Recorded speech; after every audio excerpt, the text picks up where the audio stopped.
threes rising at a rapid pace, it seems like the modern NBA is all about threes now, thanks to people like James Harden, Steph Curry, and Paul George.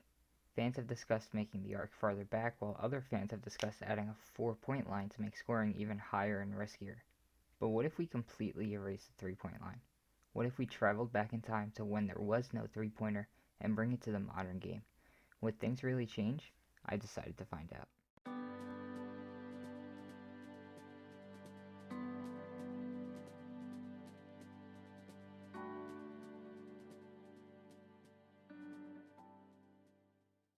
So what I've done is completely erase the three-point line from the 2019 NBA playoffs. Every bucket still counts, but it's two instead of three. One more thing some people might forget about is the three-shot fouls. With no three-pointer, there would be no need for three shots, so I've erased every third free throw attempt. The first two series are Golden State versus the Clippers and Denver versus the Spurs. No change in outcome in either of these series besides the lower scores. Then we hit the third series, Portland versus OKC. Game 1 was in Portland, and with the three-point line abolished, OKC managed to win by a tight margin of 94 to 93. Portland relied on threes as they shot around 3 a quarter, while OKC only shot 5 the whole game. Can something like this change momentum and possibly lead OKC to a series win? Here's some statistics from series like this one. So with no three-point line, the Thunder should have won the first game of the series. Teams that win the first game of a best-of-7 series go on to win the whole series 76.7% of the time. Teams that win the first game of a best-of-7 on the road win the series 53.2% of the time. Portland then won Game 2, while OKC came back and won Game 3. Teams that win Game 3 of a 1-1 best-of-7 go on to win the series 73.5% of the time, and teams that lead a best-of-7 series 2-1 go on to win the rest of the series 79.8% of the time. However, we do have threes in the modern NBA, and Portland did win the series in 5 games. Game 3 of the Houston and Utah series was in Utah. The Jazz lose by 3 points. Maybe they make one more of their 41 three-point attempts. Maybe they hit 13 instead of just 12. Yet they didn't. But we are erasing threes, not adding. So with Houston's 15 and Utah's 12, erasing their points would bring the score of 89-89 with no chance of knowing who would have won in overtime. Thankfully, James Harden draws fouls like it's his only job. He gets fouled from 3 and makes his third free throw. Since the three-point line no longer exists, we can cancel that, and that leaves Utah winning by 1 point. Does this change anything? Maybe. Utah did win Game 4 as well. However, Houston still holds the home court advantage, and statistically, the winner of Game 5 of a series that was 2-2, which was Houston in this scenario, wins the whole series 83.2% of the time. To start off the East, we have Milwaukee and Detroit, which has no change whatsoever. However, Toronto and Orlando has a slight change.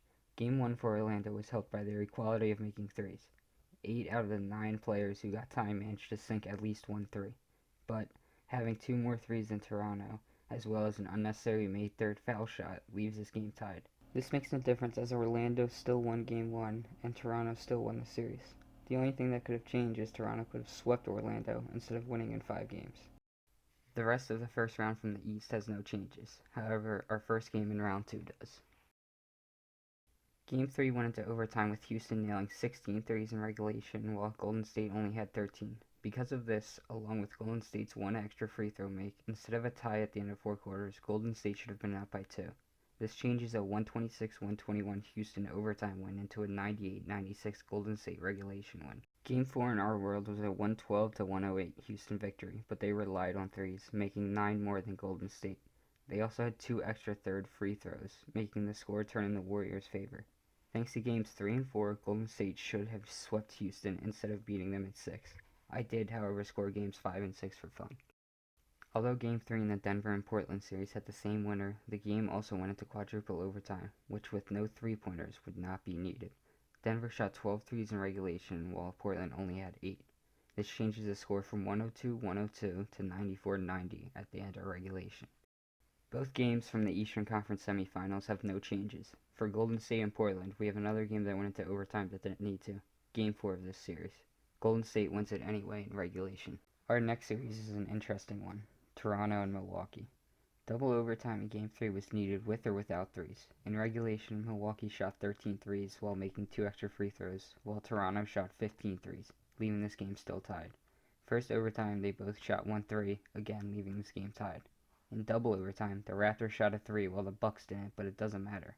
That only shaves off 1 point of their 6-point win, making the new score 101-96. Game 5 in this series is our gold mine. Toronto managed to get a victory in Milwaukee.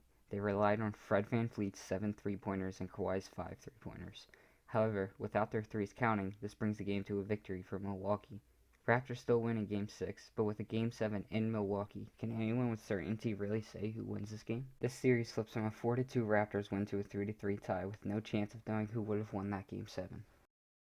In Game 5 with the Warriors down 3-1 in the series, they relied on threes as they shot 20 compared to Toronto's 8. This changes a 1-point Warriors win into a 12-point Raptors win, meaning the Raptors should have won the series in 5 games. I was working on this project while Game 6 was playing, just hoping that Golden State would come back from a 3-1 deficit and win the series, making having no 3-pointers actually make a difference. However, Toronto still won. The only difference that could have been made was a Bucks vs Warriors final instead of a Raptors vs Warriors. Although a big difference, we still can't say whether that would have actually happened. So what did we learn? Well, 7 out of the 89 games had a different outcome, which is only 8%. Only 2 of those games could have changed the series, Bucks vs Raptors Game 5 and the Thunder vs Blazers Game 3. In all of this, the only thing that could have changed is a Bucks title instead of a Raptors one, but we will never know. To conclude this video, I've made a bracket on how the playoffs would look with no threes. Out of the 15 series, the Bucks and Raptors one is the only one we can say for sure could have switched. I've also made a pie chart of how many games were affected as well as the threes made per team per game. The obvious outliers are the Spurs with only 6.7 threes a game and the Rockets with over 15. So do 3-pointers really matter? You tell me.